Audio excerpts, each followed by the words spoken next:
Okay, we are getting ready to process the honey, and this is how it looks like after they settle. The wax floats on top. And a medium super, one medium super enabled us to have this much honey.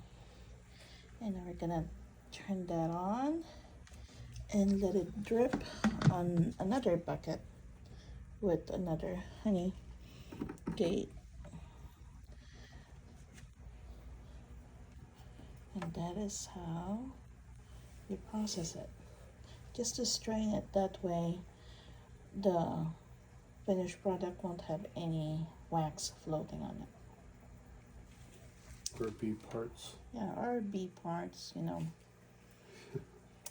Don't want no floating legs or wings, you know. So yeah, see how it looks like once it gets bottled up.